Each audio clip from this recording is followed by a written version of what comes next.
When the world goes quiet, some voices still remain.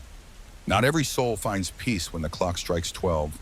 There are stories hidden in the shadows, whispers drifting between the living and the forgotten. Some stories linger, some souls don't leave. Welcome to Stillness After Midnight, where every silence tells a story. If you're drawn to the mysteries that stir after dark, the voices that echo when the world sleeps, subscribe now and join us as we listen to the souls who still have something to say, because in the stillness, the truth finally speaks. When the world goes quiet, when even the dead hold their breath, that's when I speak. I don't know how long I've been here. There's no clock in this place, no stars, no shadows, only the constant echo of the last breath I remember, hers. People believe that when you die, you find peace, that if you love deeply enough, your soul drifts upward, forgiven. But they never talk about those of us who loved wrong. I am the soul of a man who once believed he was saving someone, but what I really did was destroy her. They say I was a doctor, army medic, a battlefield healer. I carried broken men through fire, cracked chests wide open to make lungs breathe again, kept hearts beating with trembling fingers and blood-soaked sleeves. I memorized pain. I swallowed screams. I stitched death shut and called it medicine. I was trained to save lives, but no one ever trained me for what came after. I came home with hands that shook when they weren't holding someone together, with eyes that searched every room for danger, with a mind wired to expect betrayal, abandonment, attack. And then I met her. Her name was Lila Monroe. She was music where I only knew sirens. She was a light in a house I had boarded shut.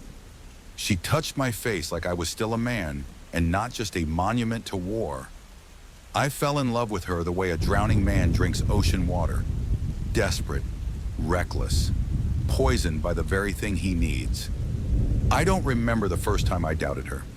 Maybe it was a glance, a smile too long at someone else.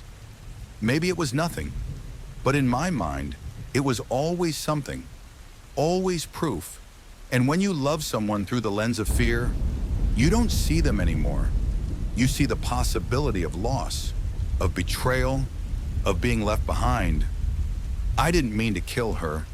I said that over and over when they found me, sitting on the floor, cradling her like she was just asleep, telling her it would be okay, that I could fix it, that I was a doctor, remember? But I couldn't fix her. I couldn't fix what I had become.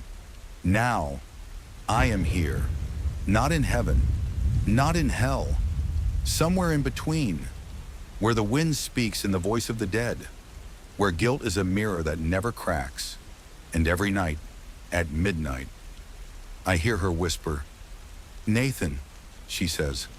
Always that, just my name, not angry, not afraid, just calling me, like she used to, when she wanted me to come to bed. Sometimes I follow her voice, sometimes I run from it, but now I'm ready to tell the truth. Not for redemption, not for forgiveness, but because some stories refuse to stay buried. Some souls don't leave, and mine still bleeds. People think war ends when you step off the plane, that the sand no longer clings to your boots once you're back home. But I brought it with me, every grain of it, in my lungs, in my mind, under my skin. It's strange what you remember, not the explosions, not the medals, but the eyes. Always the eyes. Eyes wide open when they should have closed. Eyes looking at me, begging, "Doc, don't let me die." Some I saved. Most I didn't. I was stationed in Kandahar, Afghanistan, 25 years old, third deployment, a field medic with a spine made of adrenaline and caffeine. I could stop bleeding with one hand and hold a man's soul in the other. I was the one they screamed for when the mortar shells hit, the one who whispered lies like, "You're gonna be okay," when I already saw death in their pupils. There was a boy, we called him Ricky, barely 19, a rookie with baby cheeks and a photo of his dog taped inside his helmet. He took shrapnel in the throat. When I found him, he was drowning in his own blood. He grabbed my wrist and didn't let go, not even after he stopped breathing. They pried his fingers off me, one by one. His blood stayed under my nails for days. I didn't cry. I couldn't. There were more wounded. You never get the luxury of mourning when you're the medic. You compartmentalize. You fold the grief neatly and shove it into the darkest drawer of your mind. But eventually, the drawer bursts open. When I came home, they gave me a little ceremony, a folded flag, a thank you for your service, a handshake from men in suits who'd never smelled burning flesh. I stood in my mother's kitchen the next week, holding a coffee cup like it might explode. Everything was too quiet.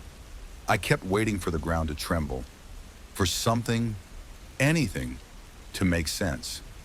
They told me I had PTSD, prescribed pills, recommended therapy.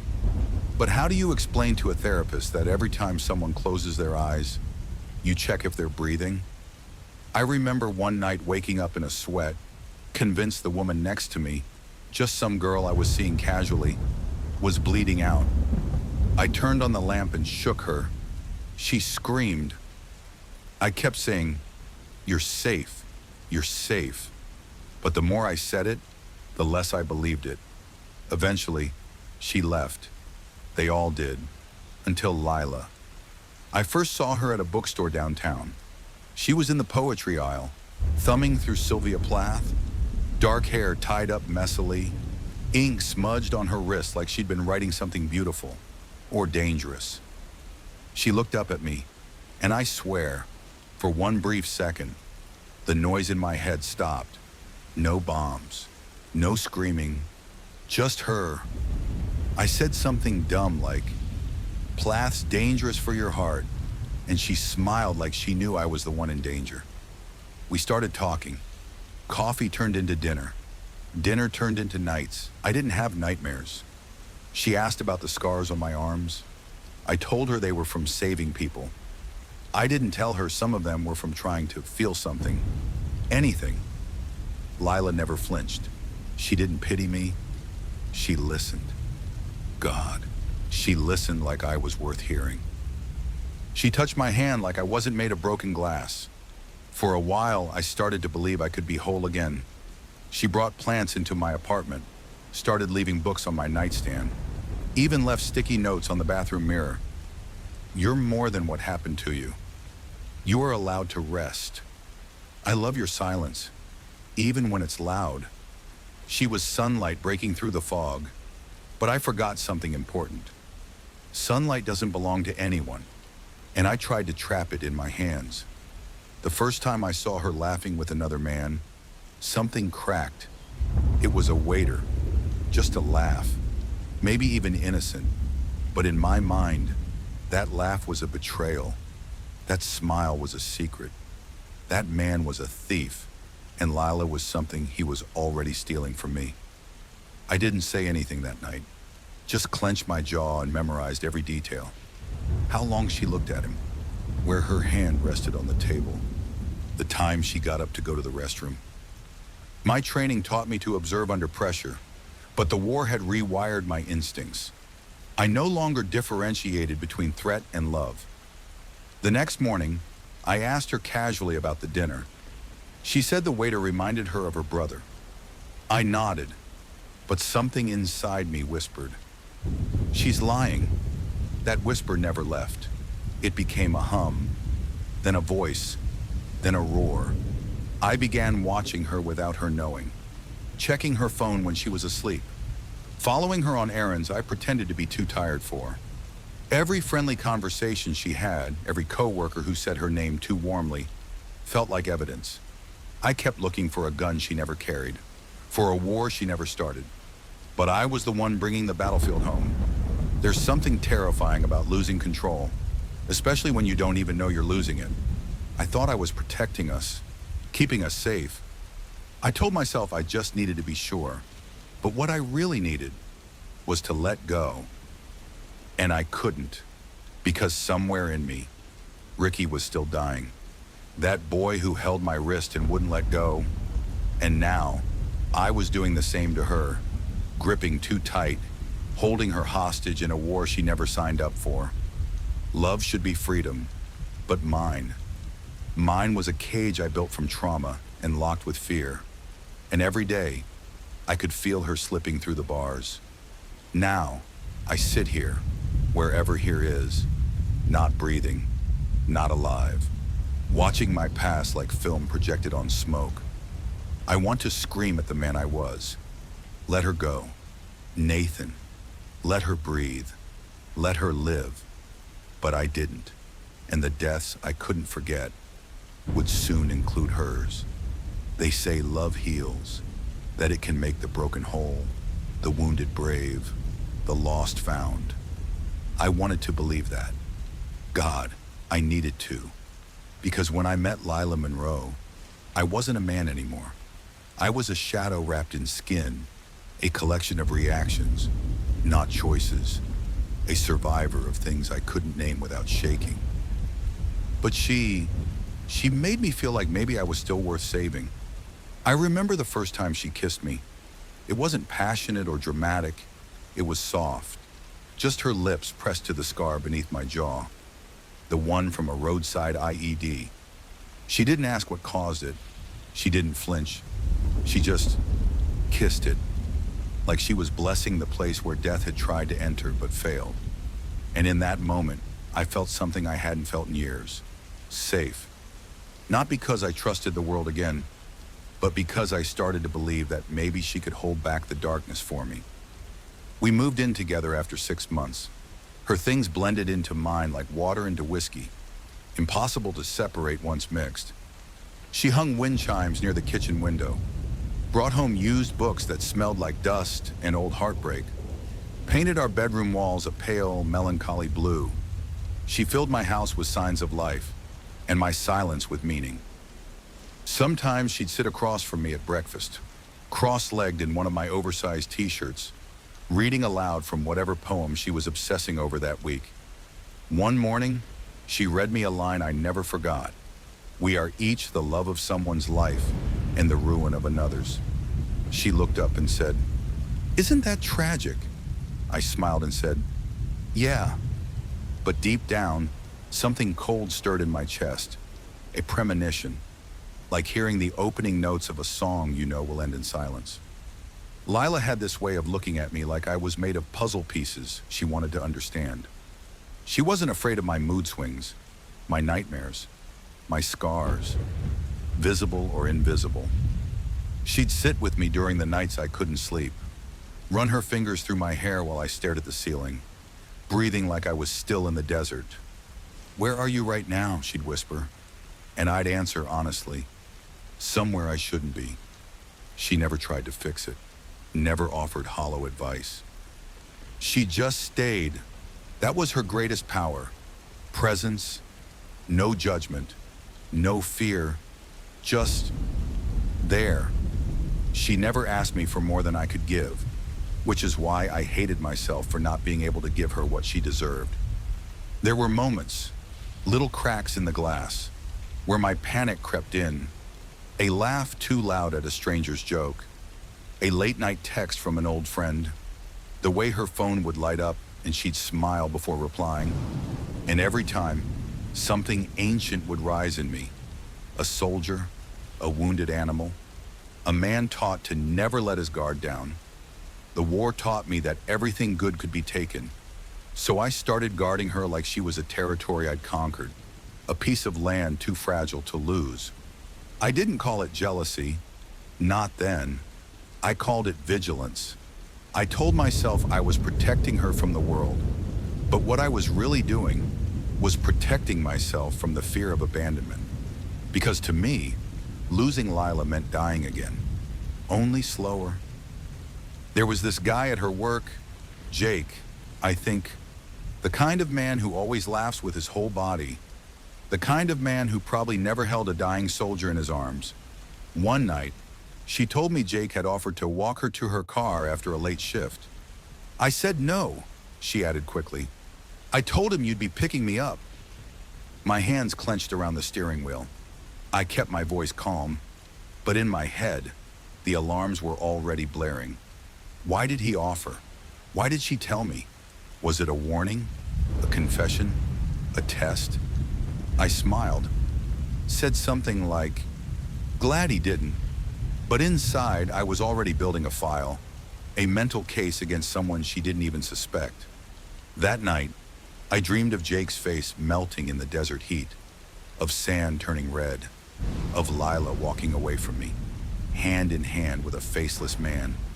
I woke up gasping, sweat-soaked, and convinced it was only a matter of time before it happened for real. I started texting her more during the day. Little things. Where are you? What time are you done? Who's that laughing in the background? She answered sweetly at first. Then, less so, then not at all. That's when the voices started. Not hallucinations, not psychosis, just echoes of the past. Men I couldn't save, women I couldn't protect, brothers in arms whispering, you know what betrayal looks like. You've seen it. Lila never raised her voice at me, never accused me, never mocked me, but I could see it in her eyes. She was starting to walk on eggshells. I hated that, but I also couldn't stop, because fear has a taste, and once it touches your tongue, it's all you crave. Then came the worst night of all. Not the night, not the blood, but the one before. We were lying in bed, back to back. The kind of silence that doesn't belong to tired people, but to people drifting in different directions. She whispered, Nathan, do you trust me? And I froze, because I wanted to say yes. But my mouth wouldn't move. All I managed was, I don't know. And just like that, I felt her exhale, like she'd been holding her breath for weeks, like she already knew the answer. She didn't say anything else. She just turned away, deeper into the dark, and I lay there, watching the ceiling again.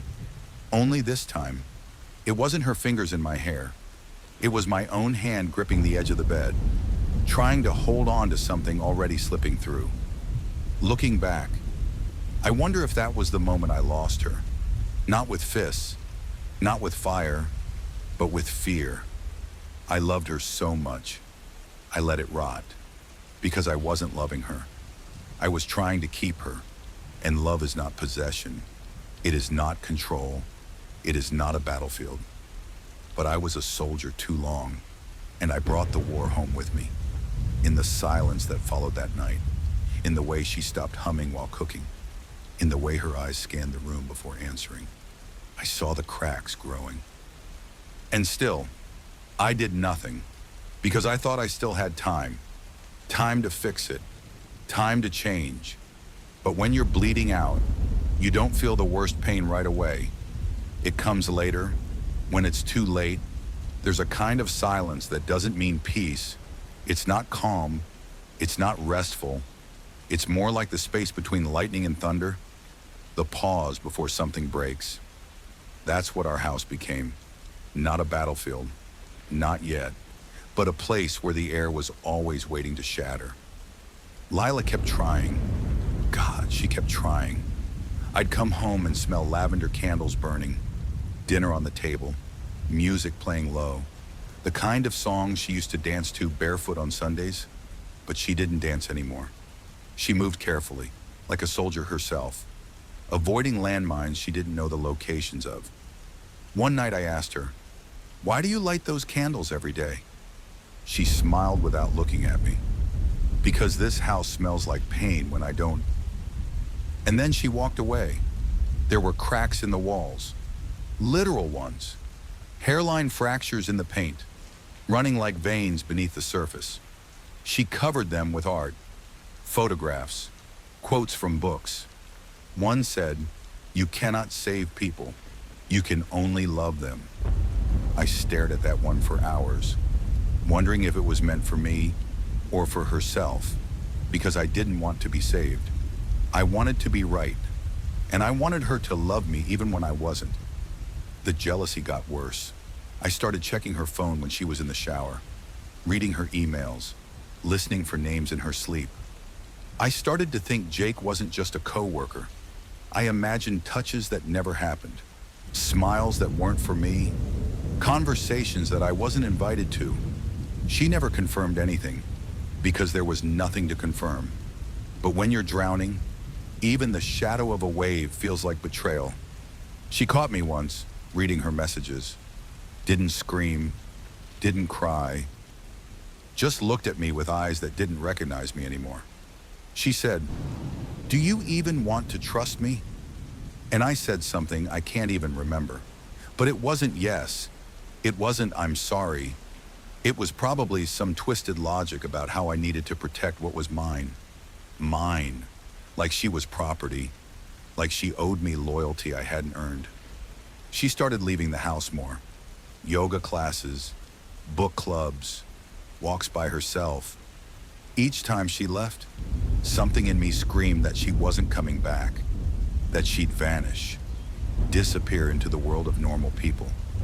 People who hadn't been broken by war, or grief, or guilt. I accused her once of seeing someone else. She laughed, not a joyful laugh, a tired one, a laugh that sounded like something dying. She said, "Nathan, if I wanted to leave, I'd just walk out the front door. I wouldn't sneak through the windows." And for a moment, I believed her. But jealousy, it doesn't need evidence, just fear. I started following her once. She said she was going to the library. I waited 5 minutes, then got in my car and drove behind her. Headlights off. She parked, went inside. I watched for an hour, 2, and when she came out, she had a book in her hand and sadness on her face. That was the moment I realized something terrifying. She wasn't cheating, she was grieving the man I used to be. And I'd rather she betrayed me than mourned me, because at least betrayal would make my rage feel righteous. But mourning, that meant I was already gone. One afternoon, she sat across from me at the kitchen table. The windows were open. Birds were chirping like it was any other day. She held my hands in hers, still warm, still soft, and said, "Nathan, I love you, but I'm starting to lose me." I stared at her, words rising in my throat like bile, and what I should have said was, "I hear you. I'm sorry. I don't want that." But what came out was, "So you're leaving me?" She flinched, let go of my hands. I never said that, but I wasn't listening anymore. I was already arming myself for war, because every conversation felt like a trap. Every concern sounded like a threat, and every moment of her pulling away felt like she was handing me back all the pieces of myself I'd begged her to hold. The nightmares came back, only this time. They weren't about Iraq. They were about her. I dreamed she was standing in the living room, suitcase in hand, telling me she was done. And I'd beg, cry, scream. Sometimes in the dreams, I hurt her. Sometimes, I hurt myself. I started waking up with fingernail marks in my palms, from clenching my fist too tight in the night. Sometimes she heard me. Sometimes she didn't. And when she did, she'd come to the bed, touch my shoulder gently, and whisper, "You're not there anymore. You're here." But she was wrong. I was knee here. I was still in the sand, still running, still afraid. The house grew colder, even in summer. Not the temperature, the energy. She stopped cooking, stopped waiting up for me. I started drinking, just a little at first, then more. Whiskey numbed the tightness in my chest, helped me sleep, or at least, helped me stop dreaming. Then came the evening that changed everything. She came home late. I was already drunk, waiting. Her hair was wet from the rain. Her coat clung to her like second skin. She looked exhausted. Not from work, from us. I asked where she'd been. She said she'd gone to a movie with a friend. Which friend? I asked. She hesitated. Too long. Claire, she said. You don't know her. I didn't believe her. Didn't even try to. I stood up, not to hit, not to scream, just to loom. She didn't back away, didn't cry, just looked up at me and said, "You're not the man I fell in love with." And I said, "You made me this way." That's the line I can never take back. Not even in death, because it wasn't true. Not really. She didn't break me. She tried to hold me together. I broke myself because I was afraid, because I was ashamed, because I didn't know how to be loved without destroying the hands that offered it. That night, she slept in the guest room, didn't say goodbye, didn't cry, and in the dark, I sat on the kitchen floor, the bottle empty beside me, and whispered to no one, "Don't go. Please, don't go." But she was already halfway gone. That's the thing about grief. You don't always notice when it starts. Sometimes it doesn't come after death. Sometimes it precedes it.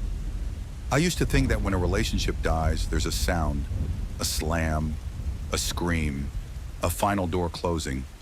But I was wrong. Ours didn't die in fire. It died in silence. She started writing letters. I don't know if they were for me or for herself. Maybe just to make sense of the chaos inside her. I found them after, tucked away in the drawer beneath her socks, each one folded with the care of someone burying a part of herself. None of them were finished. The last one began with, "If I disappear, it won't be because I stopped loving you." And it ended mid-sentence, like the thought was too heavy to carry. I don't know when she started writing them. Maybe after the first time I raised my voice, or the first time I left a bruise, not on her skin, but on her spirit, because that's how it began. Not fists, not rage, but a slow erosion of trust, of joy, of safety. And you don't notice erosion until the ground gives out from under you. She'd sit on the porch some evenings, just staring at the woods. I'd watch her through the window, sometimes with love, sometimes with suspicion. That's the sickness of it, when love curdles into something paranoid and possessive, and you start thinking, if she's not smiling at me, who is she smiling at? She bought a notebook once, leather-bound, brown, like the boots she used to wear on our hikes. I found it under her pillow, after she left, page after page of things she didn't say out loud. I miss who he was when he didn't hate himself. Sometimes I pretend he died in Iraq. It's easier than admitting he came back and chose to become this. I don't want to be afraid of the man I love. The day she almost left, the sky was gray. She packed a bag, just one. She didn't take the books or the paintings she made. Not even the necklace I gave her on our first anniversary. She just took clothes, toothbrush, that damn notebook. I came home and saw it, the bag by the door. I didn't say anything. She didn't either. We just stood there. Two ghosts, one house. And then she said quietly, "I was going to go." I really was. I asked her why she didn't. She looked at me for a long time before answering. Because I still believe there's a part of you worth staying for. That was the cruelest thing she ever said, because it made me believe I still deserved her, even when I knew I didn't. I tried to change. For about a week, I made breakfast, left notes, read one of her books, held her hand like it was made of glass. But love isn't a performance, and she could see the cracks in the script. I wasn't healing. I was hiding, behind flowers, apologies, touch that meant nothing when my silence still screamed at her. And then came the letter, the one I never gave her.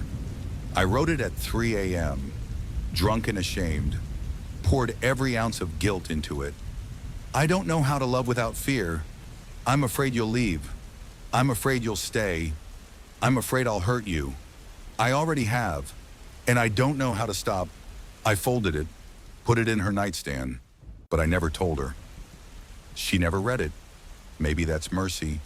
Maybe that's fate. There was a time I thought I'd propose. We weren't married, just living like it. Two broken things trying to build something whole. I even bought the ring. It's still in the top drawer, under a pile of receipts and forgotten keys.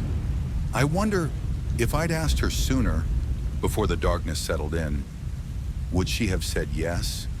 Or would she have cried, knowing the life I was offering was a prison?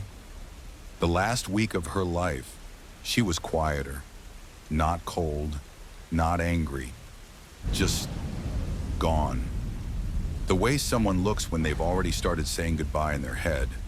She'd hum to herself, songs I didn't recognize, maybe lullabies from a childhood I never got to know. She'd sit on the floor and paint, abstract things, dark swirls, jagged edges, colors that bled into each other. One of them looked like an explosion underwater, like something drowning and burning at the same time. I asked what it was. She said, "It's what silence feels like when it starts to scream." I didn't know what that meant. Not then. Now, it's all I hear. The night before she died, she made tea, chamomile, her favorite. She offered me some. I refused, because I was sulking, because I thought she should be the one apologizing. For what? I don't even remember anymore. But I went to bed early, alone, and I heard her in the other room, writing, crying, then quiet, that kind of quiet that feels final. I should have gotten up, should have gone to her, but I didn't, because I thought there'd be another chance, another morning, another try. But some letters don't get to be finished. Some goodbyes come in the form of silence, and the creak of the front door closing softly in the dark. And now all I have is her unfinished letter, and mine, both still folded, both still unanswered. You don't always hear the moment your life breaks. Sometimes it just drifts away, not in screams, not in crashes, but in the quiet shuffle of someone folding a blanket on the couch and deciding not to sleep beside you. That night wasn't loud, it was gentle, and somehow that made it worse. She didn't fight, didn't cry, didn't even raise her voice. She just sat at the kitchen table, her tea cooling in front of her, stirring it slowly, like she was waiting for the world to stop spinning. I had come home late, not from work, not from war, just from nowhere. I'd driven around for hours, not really thinking, not really feeling. My chest was heavy, like something inside was rotting. I was angry again. At nothing. At everything. Mostly at her, for the way she looked at me lately, like I was someone she once loved but no longer recognized. She looked up when I came in. "Hey," she said, soft, careful, and I hated it. Hated that her hello sounded like a truce in a war she didn't want. I don't remember what I said back. Maybe nothing. I threw my keys on the counter, took off my jacket, and sat across from her without a word. The silence between us wasn't empty. It was full, heavy with everything we never dared to say. Finally, she spoke. "I saw Dr. Lyman today." My spine stiffened. The therapist, the one she went to in secret, at first. "I told you I don't like that guy." She didn't flinch. "He's helping me figure out what I need to survive." I laughed, bitter, cold. "And what? You're not surviving here with me?" She looked at me, eyes calm, but full of that deep, tragic tiredness people get when they've tried too hard for too long. "Nathan, I'm enduring. That's different." I wanted to scream, but I didn't, because screaming is honest, and I wasn't ready to be honest. Not yet. I asked him why people stay in relationships that hurt, she continued. He said, because they hope the person they love will come back, the one they met, the one who made them laugh. The one who made them feel safe. She looked down. I don't know if you're still in there, Nathan, but I've been waiting. She wasn't accusing me. She wasn't even pleading. She was grieving, like I had already died, and she was trying to remember how to mourn someone who kept walking around in the same skin. I said something cruel then. I don't remember the exact words. Something about her emotional weakness, or how she'd never understand what I saw over there. Or maybe I threw that same old card I always did. I fought for this country, and you sit here and whine. Whatever it was, it landed like a bullet. She didn't cry. She just stood up, took her tea, and walked out onto the porch. That was it. That was the moment I lost her, and I didn't even realize it was happening, because I still thought losing someone meant slamming doors or packed suitcases. I didn't know it could happen while she was still sitting right there, in the chair across from me, hands trembling around a ceramic mug. I sat there, alone in that silence I'd built with my own hands. And for the first time, I didn't feel powerful in my silence. I felt empty. I opened the drawer next to me, found one of her old notes, folded small. Today he smiled at me, not the polite smile, the real one. I held on to it like a photograph in my mind. It was dated 2 years ago. That broke me, because I couldn't remember the last time I'd smiled without bitterness. I walked out to the porch. She was sitting with her knees pulled up, head resting on her arms. Are you leaving? I asked. She didn't look at me. Not tonight. Tomorrow? She shrugged. Maybe. I wanted to say I love you. Instead, I said, I'm tired. She nodded. I know. And that was the last real conversation we ever had. The next morning, I woke up alone. The smell of her hair was still on the pillow, but the bed was cold. I found her in the garden, kneeling by the tomato plants, digging her fingers into the dirt. I asked what she was doing. She looked up, eyes red but calm, trying to remember what it feels like to nurture something. That was the last day, that afternoon. I left again, another drive, another silence. I didn't want to face the look on her face anymore. Didn't want to see the love dying quietly in her eyes.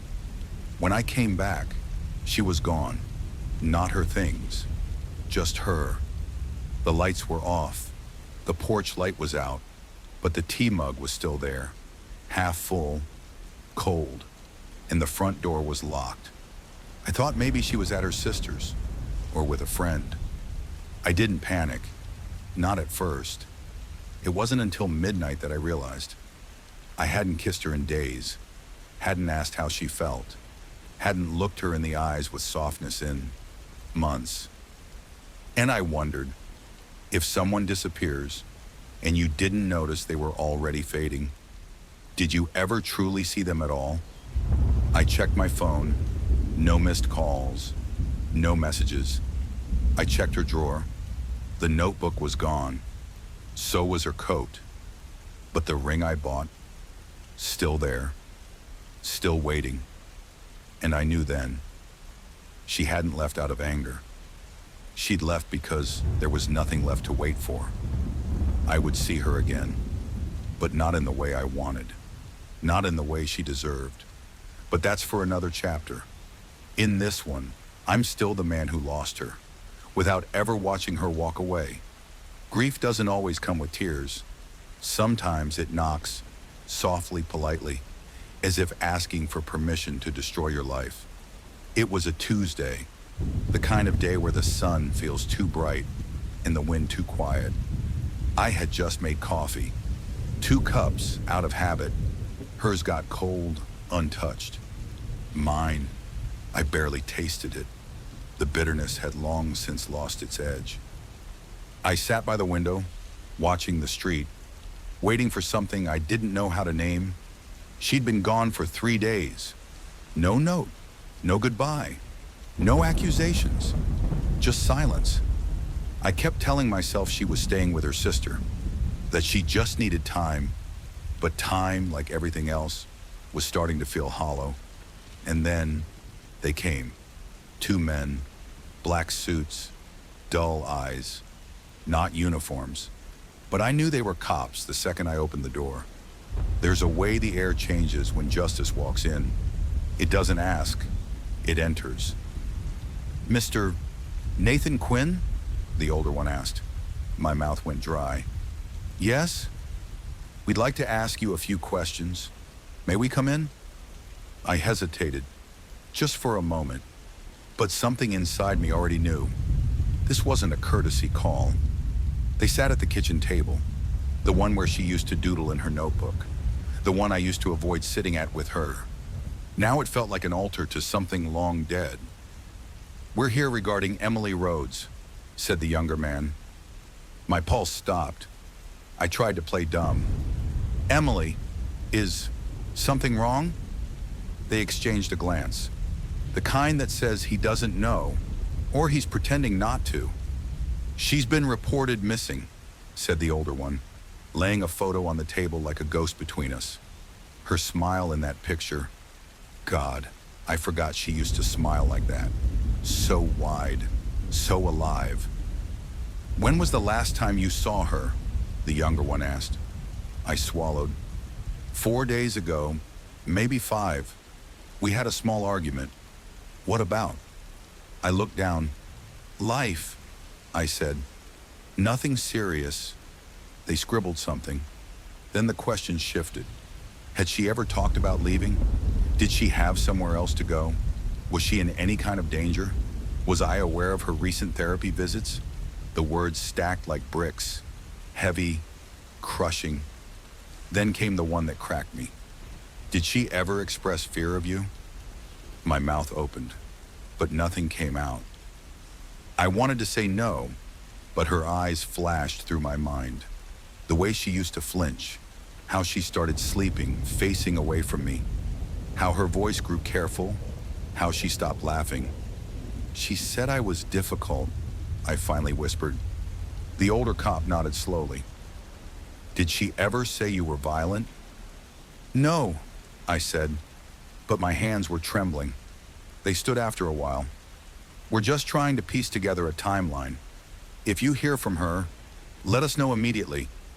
They handed me a card, standard, cold, as if missing women were paperwork, as if broken love could be boxed into evidence bags.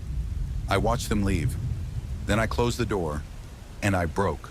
I dropped to my knees in the hallway, and for the first time in months, maybe years, I wept. Not just for her, but for the man I had become. For the hands that once held her now shaking in regret. For the silence that had devoured us both. But somewhere, underneath the sorrow, there was another voice. A darker one. One that whispered, "What if she ran away? What if she's with someone else? What if she lied to you again? And this is her escape plan?" I tried to shut it out, but I couldn't, because the poison had been inside me for so long. It had started to sound like truth. I walked into the bedroom. Her side of the closet was still untouched, but the drawers were different. Things missing. Not everything, but enough. Enough to tell me this wasn't an accident. This wasn't kidnapping. This was choice. And that hurt more than anything, because if she was taken, at least I could be angry at the world. But if she left on her own, then maybe I had become exactly what I once promised I'd never be. The reason someone ran away. I went to her old notebook, the one I thought she'd taken. It was under the bed, stuffed between socks and old war medals. I opened it. The pages were alive with her. Drawings, scribbled thoughts, letters never sent. And on one page, dated just a week before, "Sometimes I wonder if love is supposed to be this painful. I keep hoping he'll come back. The man who held me after nightmares. The one who kissed my shoulders and called me his anchor. But now, he only looks at me like I'm the storm."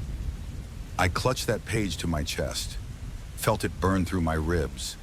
I wanted to scream, but I didn't, because screaming is for the living. And part of me had just died. The next few days blurred. I barely ate, didn't sleep. Every time the phone rang, my chest tightened, but it was never her. The police didn't return, not yet, but something told me they would, because missing women don't stay paperwork for long, especially not when the boyfriend has a past full of anger and a house full of ghosts. And so I sat, waiting, watching the door, listening for another knock. But this time, I didn't want to open it, because I already knew. The moment I did, the story would shift. From maybe she left to what did you do to her? And the worst part, I didn't know the answer anymore. You don't start out lying. You start with a memory that hurts too much. Then you soften the edges, make the shouting quieter, make the silence shorter, make your hands lighter. You tell yourself you were just scared, just tired, just reacting.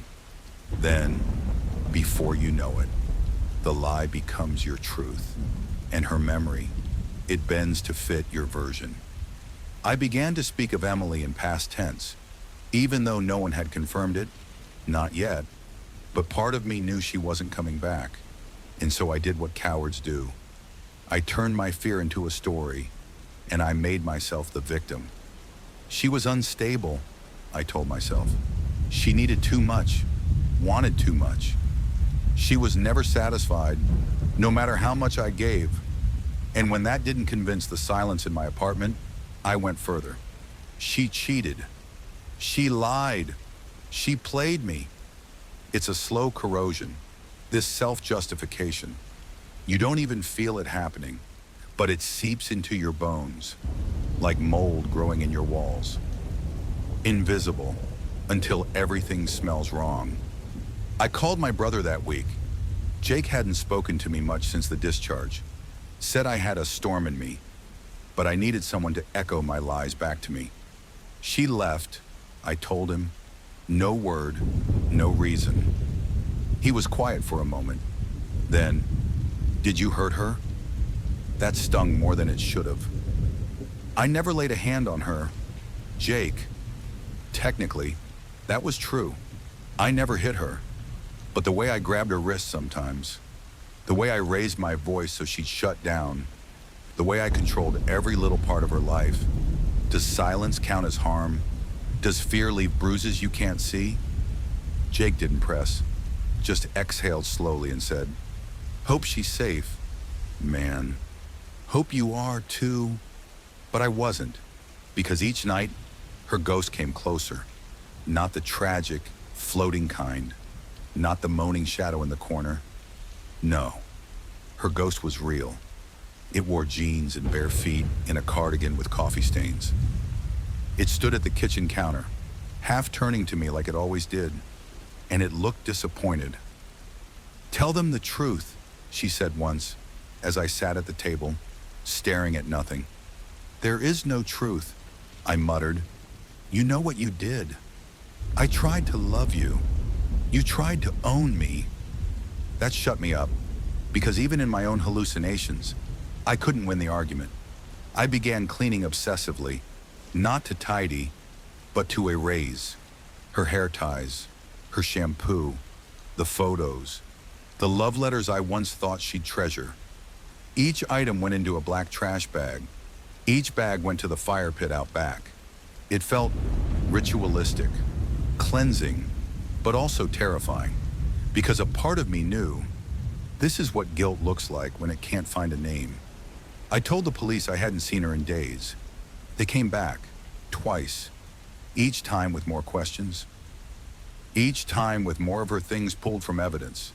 A scarf found near the lake, a diary page torn from her journal, a voicemail from an unknown number, but still no body, still no answer. So I kept lying, and lying, and lying. The worst part? I started believing it. I told myself she had left to hurt me, that she had faked her disappearance, that this was her revenge. Because if I was the monster, then how could I keep living? I began sleeping on the floor, couldn't bear the bed. It still smelled like her, that lavender scent. God, I hated it. I loved it. I didn't know anymore. One night, I dreamed she came home, but she wasn't angry, wasn't crying. She just walked in, barefoot and calm, and said, "You can stop pretending now." I reached for her, and my hands passed through her chest.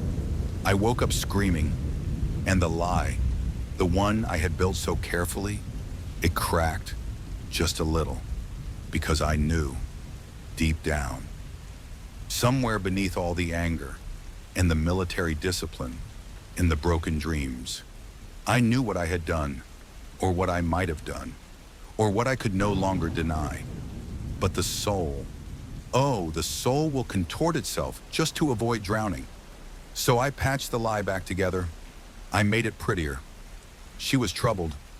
She broke me. She drove me to the edge. And when that still wasn't enough, I wrote a new version of us. In this version, Emily was the one who screamed. She was the one who shattered dishes. She was the one who walked out after slapping me across the face. In this version, I was calm, patient, saintly, a man just trying to love a hurricane. It made me feel better, for a while, until they found something. The detective came alone this time, not in uniform, just a plain coat and tired eyes. He didn't ask to come in. He didn't smile. He just stood at the door, held up a Ziploc evidence bag, and said, "Do you recognize this?" Inside the bag, a necklace. Her necklace, the one I bought her on our 3rd anniversary, it had blood on it. Her blood. I didn't speak. Couldn't. My throat locked. The lie, it shattered. "We found it behind the shed," he said, "along with burned fabric, possibly a dress." He looked me in the eyes. "You ready to talk, Mr. Quinn?" And I wanted to. God, I wanted to fall to my knees and scream, "Yes, I did it!" Or maybe I didn't. But something happened and I can't remember, and I think I broke her. But I couldn't. Because when you lie long enough, you start to think the truth might kill you. So I stepped back, closed the door, didn't say a word. That night, I sat alone in the ashes behind the shed. The smell of charred fabric still clung to the dirt. I pressed my face into my hands and whispered, "Emily, what did I do? Where are you? What have I become?" The stars didn't answer. The wind stayed still, but her voice, it echoed again, not in accusation, but in sorrow. "I gave you everything, and you turned me into a ghost. I am the soul of the man who couldn't remember if he murdered the woman he loved, or if he just wished she were dead enough times for it to come true. And that's a kind of death too. They say when a house settles, it creaks, but mine groaned. Each night, under my feet, as I walked in the circles trying to outrun my thoughts, the floor whispered like it was trying to speak her name. Emily, Emily, Emily. There's something about wooden floors. They remember every heavy step, every broken glass, every muffled scream. It stays in the grain, like a scar under varnish. I began to feel like the house was pushing me, not in anger, but in revelation. It wanted me to remember, to finally lift the rotten boards and look at what I had buried there. But I didn't, not yet, because truth is heavier than guilt, and I was already drowning in the second. The detective came back the next day, this time with a search warrant and 2 more officers. They didn't say much, just moved methodically, like men who already knew what they were looking for. I stood in the doorway of the living room as one of them tapped his knuckles against the floorboards. Dull, dull, hollow. He looked up. "Sir, was this recently repaired?" I shook my head. Lied. "No, not since I moved in." He nodded, but didn't believe me. None of them did. They pried it open. I wanted to stop them, scream, cry, burn the house down before they could see, but I just stood there, frozen in a body that no longer felt like mine. Beneath the boards, there was nothing at first, just dust, spider webs, time. But then, a bag, black, plastic, tied tight, like the ones I burned. But this one I must have forgotten, or hidden so well even I couldn't remember it existed. Inside, a pair of shoes, Emily's, the ones she wore that night, and something else, a burner phone, cracked screen, sticky with dried blood, still charged. They powered it up. The detective didn't say a word. He just turned the screen toward me. A video, dated the night she disappeared. I didn't want to watch, but I did. The footage was shaky, like she was holding the phone low. In the background, my voice, raised, sharp, accusatory. You think I don't see the way you look at other men? Her voice trembling, but firm. I haven't looked at anyone but you in years. Nathan, you're lying. I love you, but I can't live like this anymore. Something crashes. She screams. The phone drops. The image spirals. Floor, ceiling, chaos. Then silence, heavy breathing, and a whisper. You made me do this. I staggered back, tried to deny it. Tried to say it wasn't me, but the soul recognizes its own voice, even distorted by fury. That was me. That was my rage. That was the moment everything broke. They didn't arrest me that day. Not yet. But they didn't need to. I was already imprisoned. Inside a body haunted by a video I had filmed without knowing. Inside a house that groaned beneath my weight. Inside a life I no longer deserved. That night, I sat by the hole in the floor. The wood around it felt colder now, as if the house had sighed in relief, like a wound finally breathing after years sealed shut. I picked up the shoes, held them to my chest. They still smelled like her, earth and rain.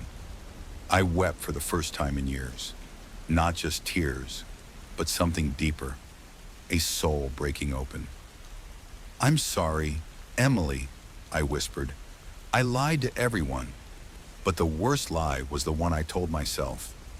The walls didn't reply, but I could almost feel her near me. Not angry this time, not sad, just watching, waiting. They'd find the rest soon. They'd find the place by the lake, the disturbed earth, the burned dress, the bones too brittle to lie anymore. And when they did, I wouldn't run, because where could a man go when the crime wasn't just outside him, but inside him? I went to the police the next day, told them everything I could remember, which wasn't much, but it was enough. They didn't cuff me, not yet. Maybe they pitied me. Maybe they didn't see a threat anymore. Just a shell, a man hollowed out by his own hands. I spent the night in a holding cell, cold, quiet, peaceful, in a way, because the lie was gone, and in its place, grief, raw, real, heavy, but mine. I dreamed of her again. She stood by the broken floor, holding the shoes. She looked at me, not with anger, but with mercy. You can't undo it, she said, but you can carry it, and I will, every day, every breath, every ghostly creak of the floorboards. I am the soul of the man who buried the woman he loved beneath the weight of his own fear. And now, I begin to dig, not to hide her, but to finally unearth myself. The courtroom was colder than I expected. Not the kind of cold that bites skin, but the kind that settles in your bones. The kind that reminds you this is where truth lives, or at least where it comes to die. Slowly, beneath oath and evidence. They called it the state versus Nathan Caldwell, but it felt more like me versus myself, because no matter what the jury saw, no matter how the prosecutor painted me, I had already lost long before any verdict.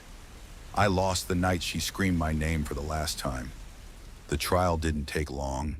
The evidence had been building for years.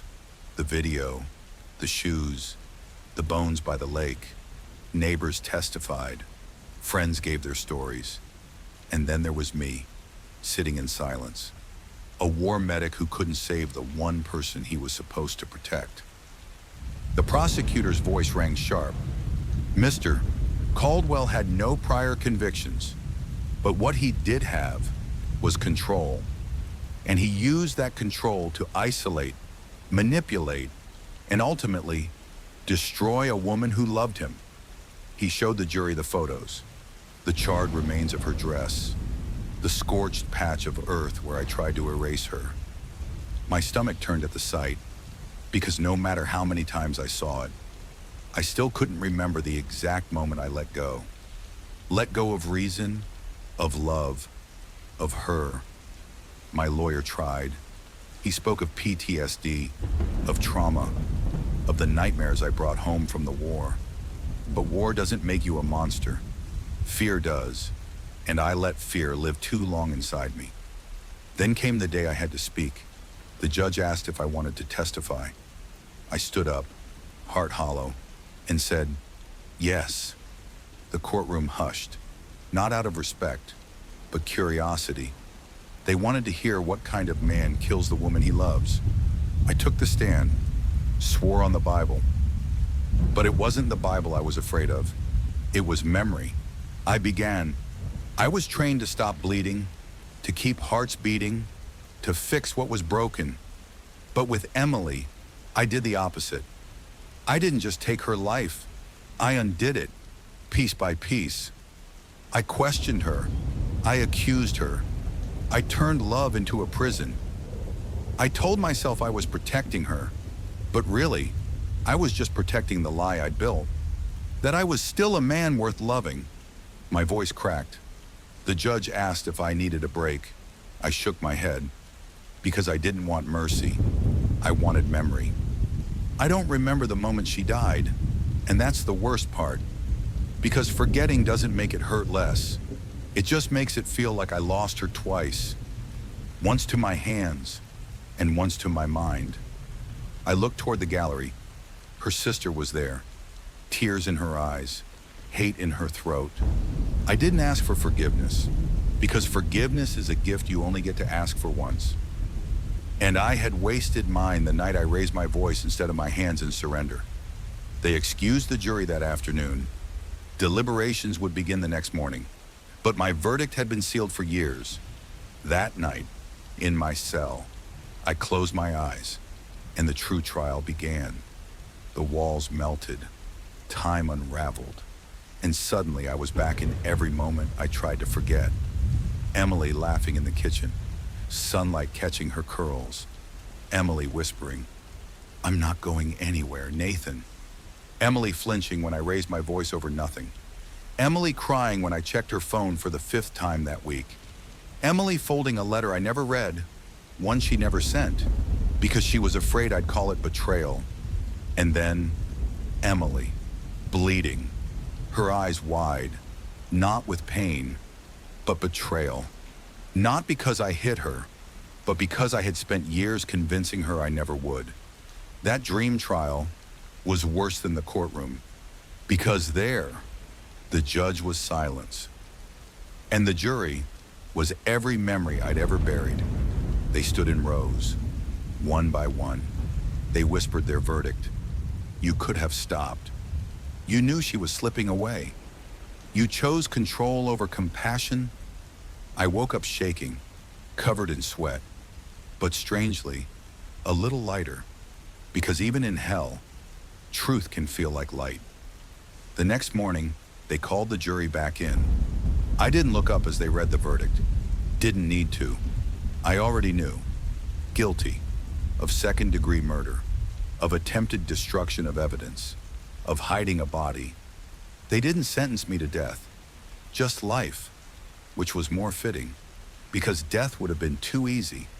But life meant I had to remember.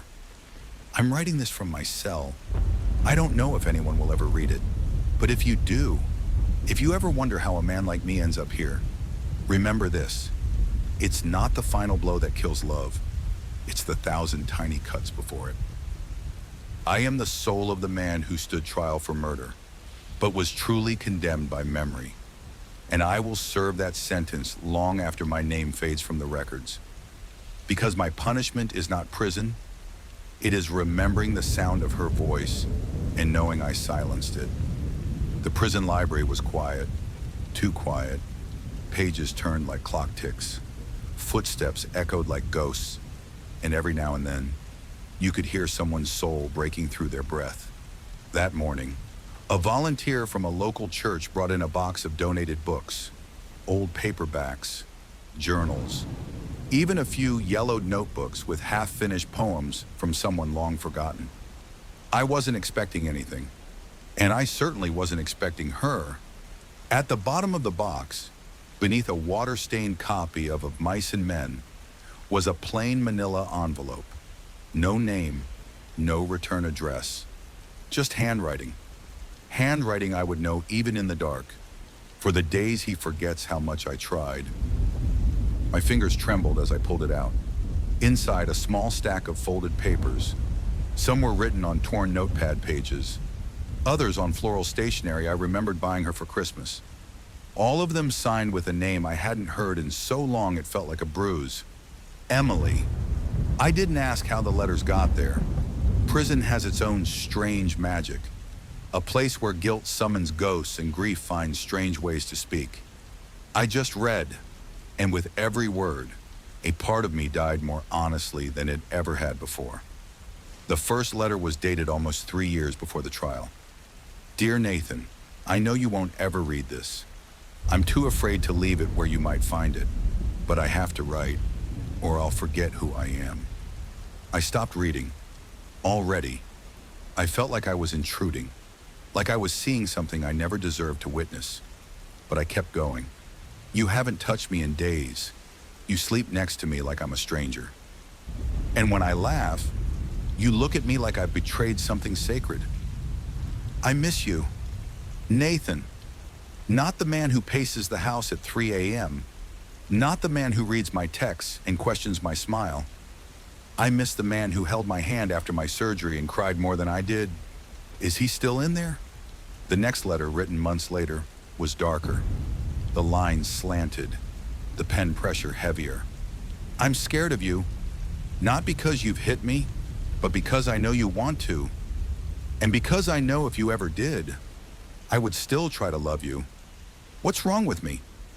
I had to stop, had to press my hand to my face like it could hold the shame in place. Because these weren't just letters, they were warnings. And I had ignored every single one. The third letter shattered something inside me. Today, I almost left. I packed a bag. I even wrote a note. But then I saw your army medal sitting on the dresser, and I remembered who you were before the shouting. So I unpacked. I burned the note, and I kissed your forehead while you slept. I wonder, if I had left, would I still be alive?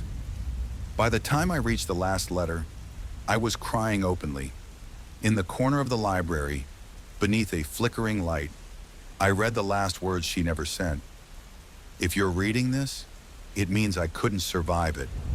Not the bruises, not the fear, not even you. It means love wasn't enough to change you, or maybe it was, but you wouldn't let it. I hope one day, the man I fell in love with returns, even if I'm not there to see it. There was no signature, just the faint trace of a fingerprint on the bottom corner, like she had touched the paper one last time, uncertain if it would ever leave the drawer she kept it in.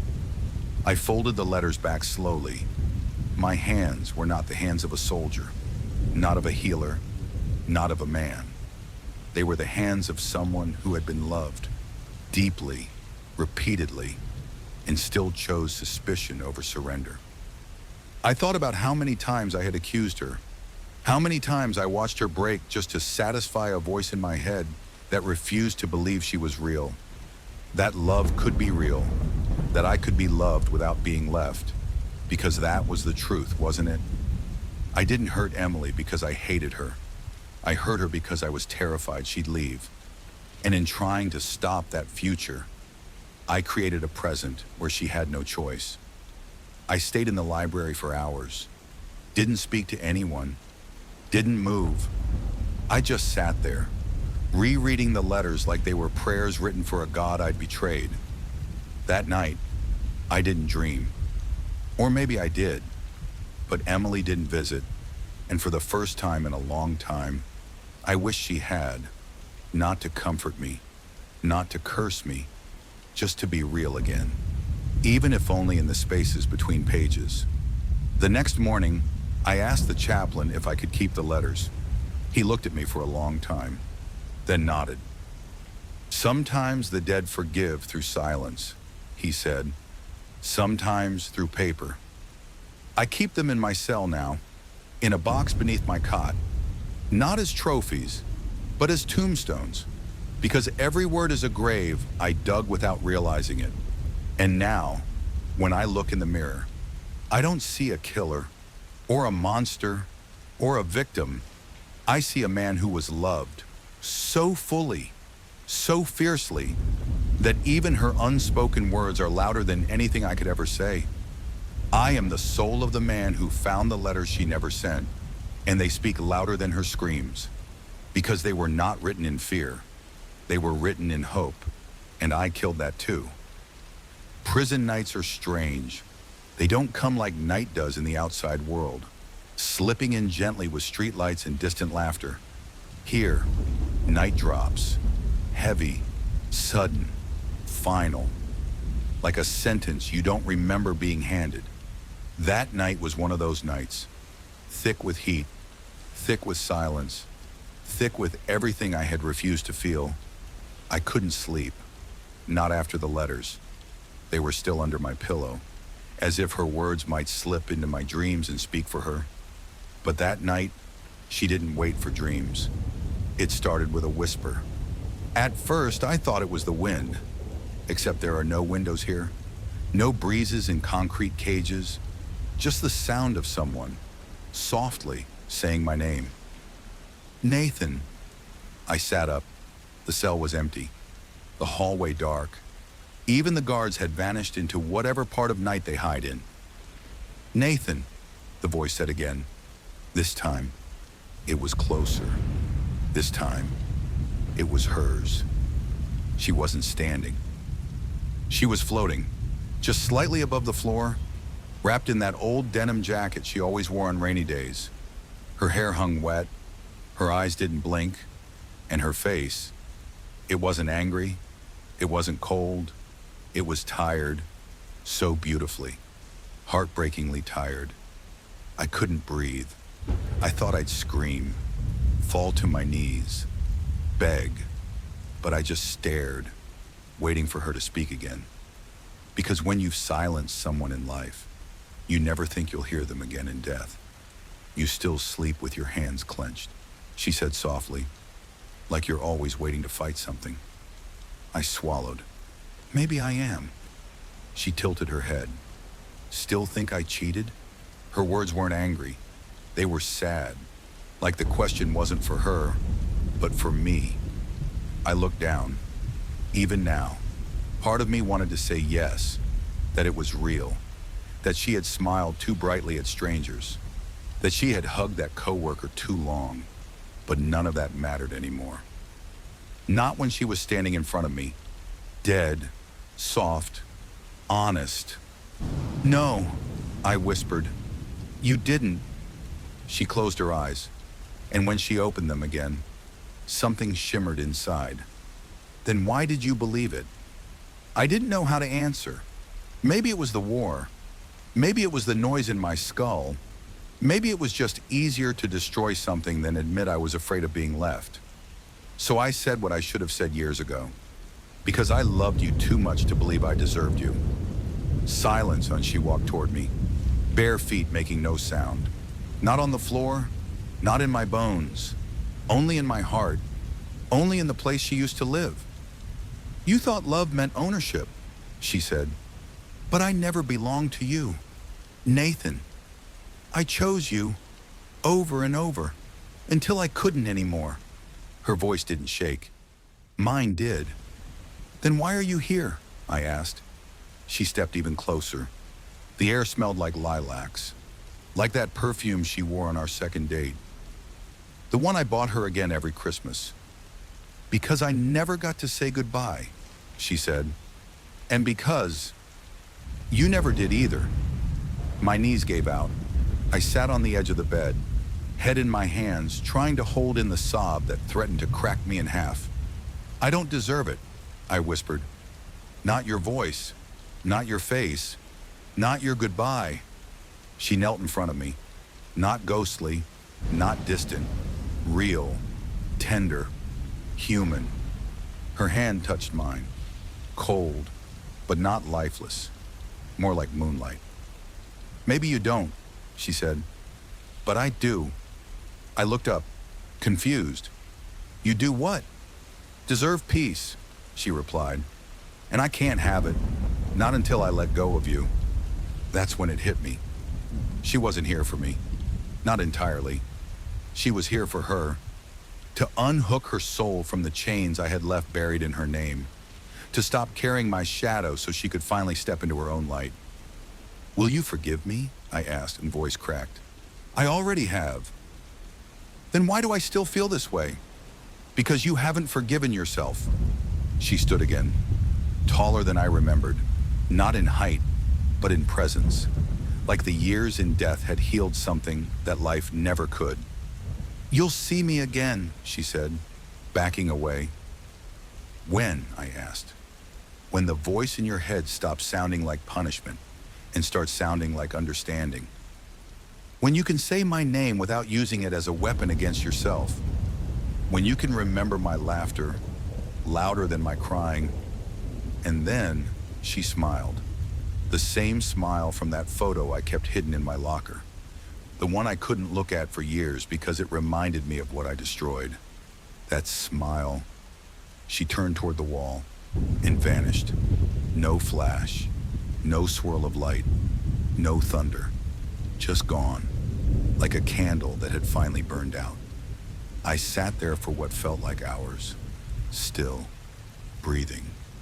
Her scent lingered for a while, and then even that disappeared. But something had changed. My hands were no longer clenched, my jaw no longer tight, and for the first time since her death, I didn't feel haunted. I felt held by something ancient, gentle, freeing. She was gone, but her voice remained, not as punishment, but as promise. I am the soul of the man who was given a goodbye he didn't deserve, and now I must learn how to live with it. Visitation days were always a ritual of disappointment. I'd sit in my chair, wrists still smelling of old metal, and wait. Sometimes an old war buddy, sometimes a priest looking to practice mercy. Usually, no one. No one came to visit the monster who killed the woman he loved. But this day was different.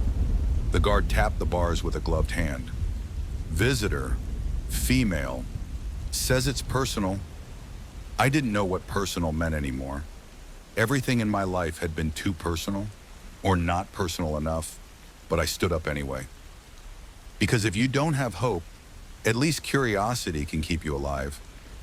They led me down the corridor, cold concrete, buzzing lights, the scent of bleach and forgotten apologies. When I entered the visitation room, she was already sitting, young but not naive, beautiful but not flawless, wearing a navy coat with the sleeves pushed up and a scarf around her neck like she was afraid of being too open. But it wasn't her outfit that stopped my breath. It was her eyes, gray-blue, stormy, the exact shade of loss I had memorized in another lifetime. Emily's eyes, or rather, eyes that remembered her. I sat down slowly, trying not to stare, but the questions already rose like smoke inside my chest. She leaned forward. You don't know me. Her voice was calm, carefully measured, like she was trying not to startle a wild animal. But I know who you are. I gave her nothing, just a slow nod. like stone refusing to speak. I read about the case, she said. I read everything. That was dangerous. People read for many reasons. Curiosity, hatred, revenge, or worse, for hope. Why are you here? I asked, my voice low. She didn't answer at first. Instead, she studied me, like I was both her reflection and her fear. Then finally, because I'm looking for something. And I think it might live inside you. I almost laughed. What a ridiculous thing to say to a man like me. Inside me lived ashes, glass, static, nothing worth finding. Who are you really? I said, leaning closer. She hesitated, then took out a folded envelope, slid it across the scratched metal table. On the front, in handwriting I knew too well, to whoever carries his guilt. My fingers trembled. I didn't open it. I just stared at the name on the front. Not hers, not mine. Just a message for the ghost I'd become.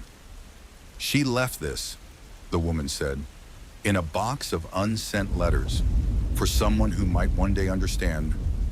I met her gaze. You knew her? She nodded, but not quite. Not like you did, not in love, but in pain. She told me her name was Riley, that she had once been Emily's therapist during her final months, that Emily had spoken of me often, not always in anger, sometimes in longing, sometimes in sorrow, and sometimes in prayers. She didn't just fear you, Nathan, Riley said quietly. She grieved you, like someone mourning a man who hadn't died yet. She told me she saw a better version of you, buried under all the noise, one she had no tools to save.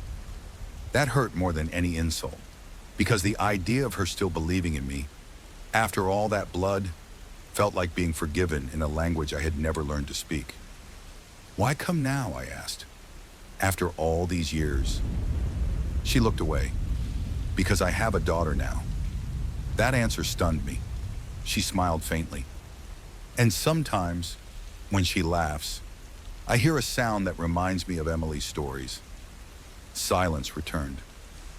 But not the kind that punishes, the kind that waits, that invites something deeper to surface.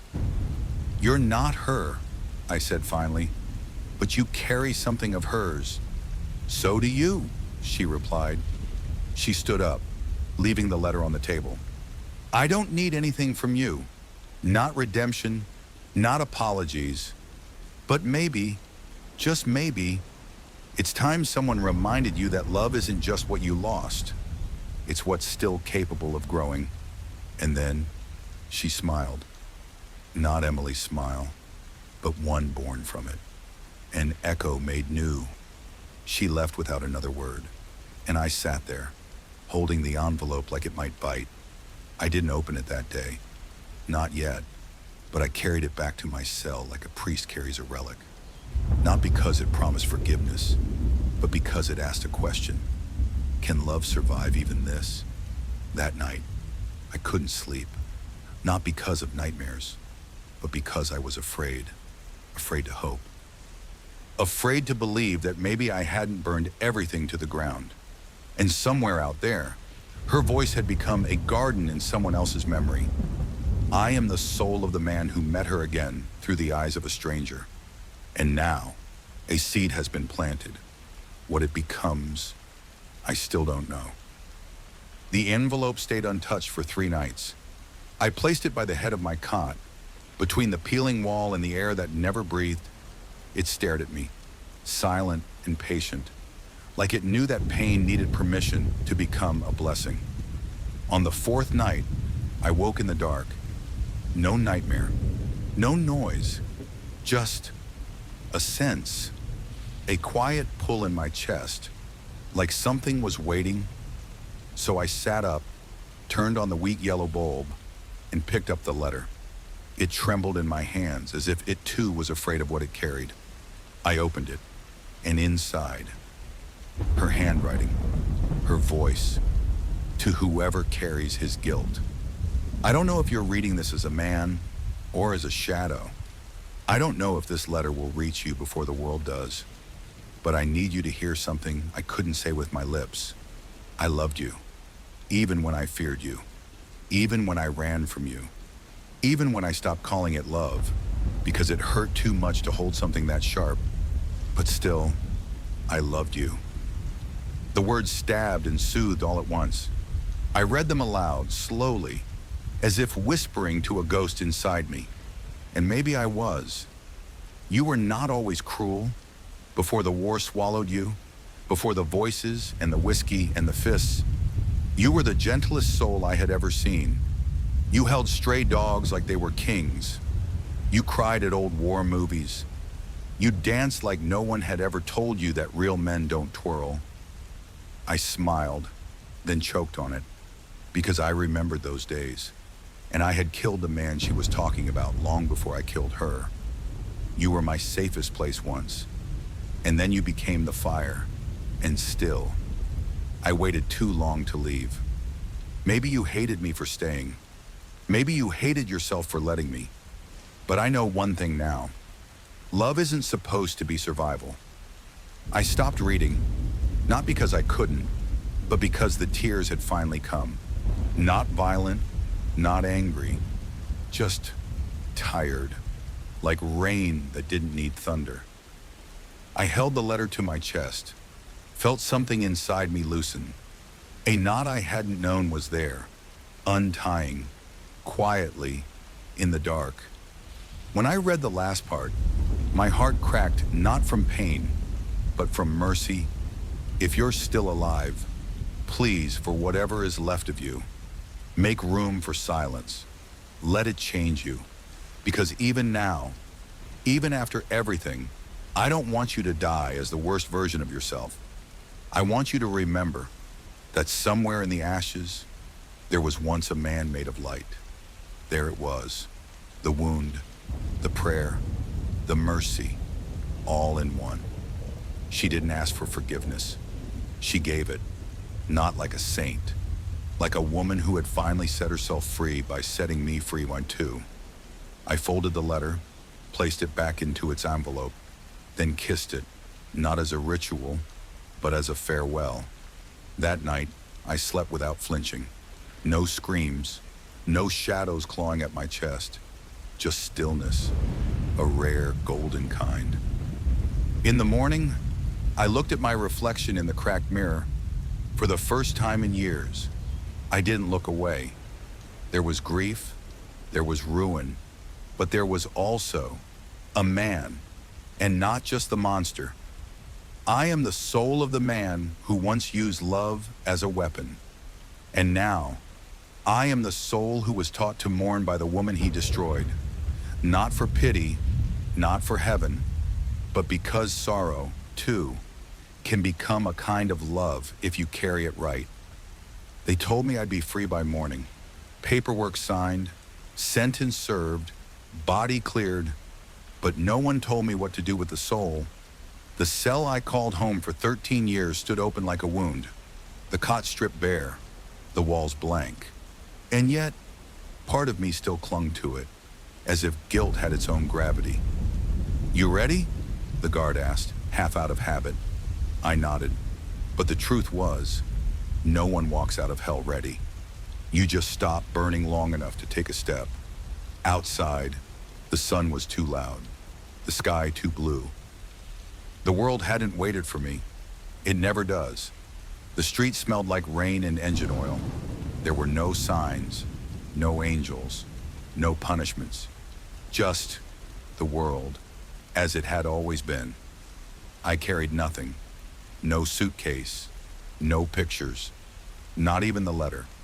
I had left it behind on purpose, sealed inside the hollow of the cell wall, where no one else would ever find it.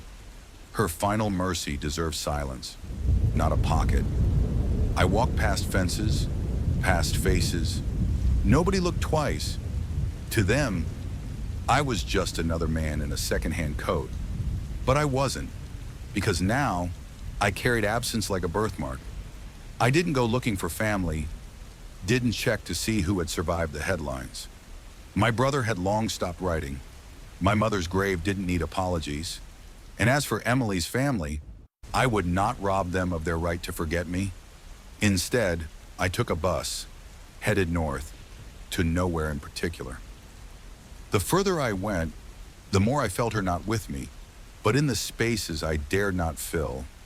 I rented a room above a hardware store in a small town that didn't ask questions, the kind of place where pain didn't need a name to be understood. Days passed like driftwood. I worked at a junkyard, fixed broken things no one cared about. It felt fitting, rebuilding what no one wanted back.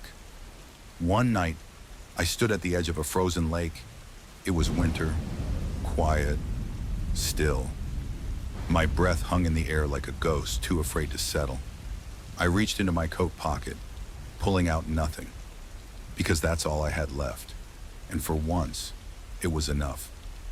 I whispered her name, not like a prayer, more like a confession no one needed to forgive.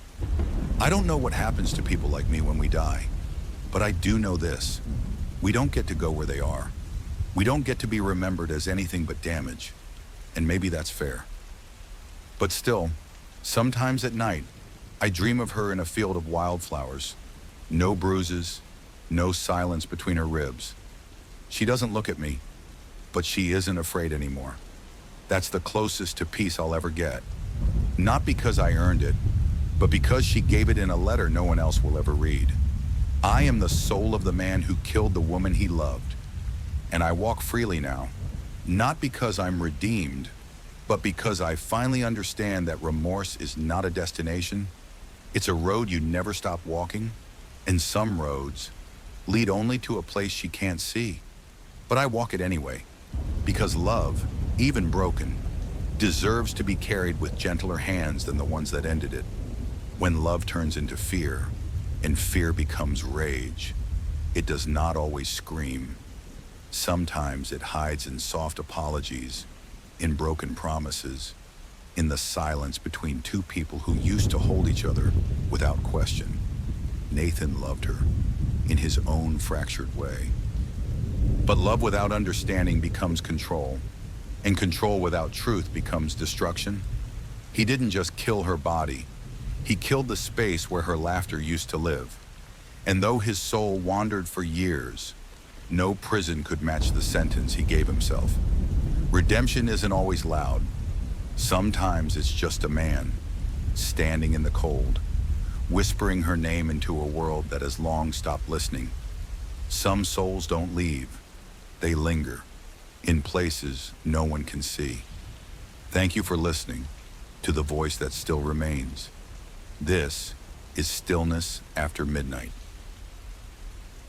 Thanks for watching the whole video. Please give me a like and subscribe to the channel to watch more interesting stories.